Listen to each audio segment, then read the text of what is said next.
Mums ir tomāti, pieņemsim, ka 3, ja? Un mēs gribam no viņiem dabūt mizu nost, jo tagad ir, piemēram, augsts, ja? Un tomāti mums ir tā kā īsti, tādi cieti, ar cietu miziņu. Atlecoši, bet joprojām gribās svaigu tomātu. Pirmais variants ir dabū asu nazi ar galodiņu vai ar asināmo un ņem vienkārši un mizo tāpat kā omīte mizoja ābolu. Jo tā miziņa ir pietiekoši cieta, lai viņu vienkārši paņemtu un šādi te smuki.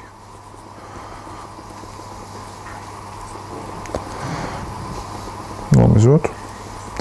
Paralēli parādīšu, kā varu vēl dabūt. Karsts ūdens, sāls, tomātam iegriežam augšpusītē iksiņu saucamo, lai pēc tam, kad viņš tā kā atlips, varētu vieglāk noņemt nost, un izgriežam ārā jau arī serdīti. Un šādu te iemetam iekšā, un viņš mums ātri iznāks ārā. Trešais variants tieši tāds pats iksiņš, un atkal tieši tāds pats izgrieziens. Mazliet olīveļas, lai nepieroja. Es vienkārši paņēmu slimnīcas bļodiņu, bet jūs varat paņemt kādu metāla trauciņu. Arī mazliet sāls. Un tā. Un ieliekam krāsnī. Arī dažas minūtes, kādas 7, 8 un gatavs. Redzat, ir pagājusi pusminūte, un tomātam mizas jau ir nost. Jums tikai vajadzīgs tik ilgs laiks, kamēr novārās. Uzvārās ūdens, un smuki mizas nonāk nost. Nevajadzētu viņu pārvārīt, jo līdz ko viņš jums pārvārīsies, tā viņš sāk šķīst ārā un nevarēs ilgi uzglabāt. Ja jūs gribat, lai viņš jums ilgāku laiku stāv, ieliekat augstā ūdenī vai ledū. Tomātiņš mums ir apcepies. Varam redzēt, ka mize ir gatava, lai nāktu nost. Tad cik skaisti. Tagad visiem šiem 3 tomātiem mēs uztaisīsim vienkārši tomātu mērci. Vulgāris, parastu.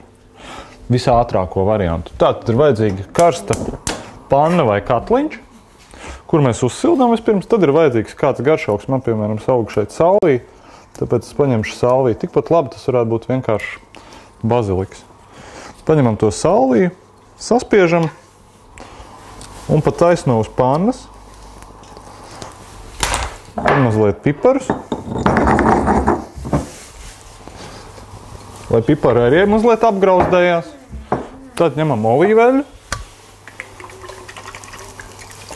Un jūs redzat, tā salvija sāk cepties, mazliet šprakšķēt. Tad ņemam ķiploku. Domāju, ka mums ar vienu ķiploku daiviņu pietiks uz 3 tomātiem, bet varētu mierīgi ņemt arī vairāk.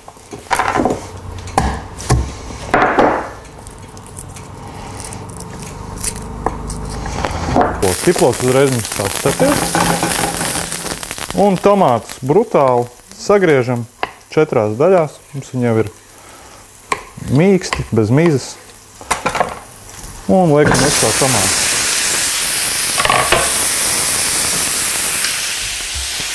Un vēl mazliet olīveļu. Sāli.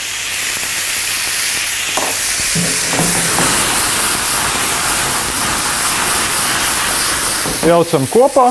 Jūs redzat, sula no tomāta iznāks ārā tik daudz, ka viņi būs pat šķidrāki par kečupu. Nogriežam zemāku, lai viņš pasautējās, bet tā smarža ir īsti tomātu smarža. Ja jūs kādreiz esat bijuši tajās Spānijās vai Itālijās, un tad tur tie tomāti tiek gatavot miljonus veidos, tad šis ir viens no tiem veidiem, kā viņi pamatā gatavo. Vienkārši paspaidu tā, lai man tas process ātrāk notiek. Un šādu mērci ļoti elementāri var gatavot to pašu picu, makaroniem, sautējumiem, vienkārši uz maizēm no rīta, piemēram, tostermaizi ar šitādu mērcīti, super. Bērniem patīk, ka pieliek mazliet cukuru, jo tomāti paši pa sevi ir diezgan saldi, un ja viņi ir nesezonas, var cikot, vai arī pilnīgas high sezonas, pilnsezonas, tad arī viņiem ir bišķi pa maz tā cukura. Jo cukurs izdalās visvairāk tomātos tad, ja viņi ir auguši stiprākajā saulē. Gāžam iekšā traukā. Un ar to pašu piestu skalpu. Un viendabīgi, lai viņš iziet mums cauri, lai nav neviens sēkliņu, neviena ķiplociņa, neviena garšaudziņa. Un šis jau ir praktiski ideāls tomātu mērces variants, kuru var pēc tam noreducēt un dabūt Šādi te var arī pieliekot ciet, piemēram, skarpēt ciet klāt, var dabūt kečupu. Nu, tad arī tā konsistence kā kečupiņām, zin kā.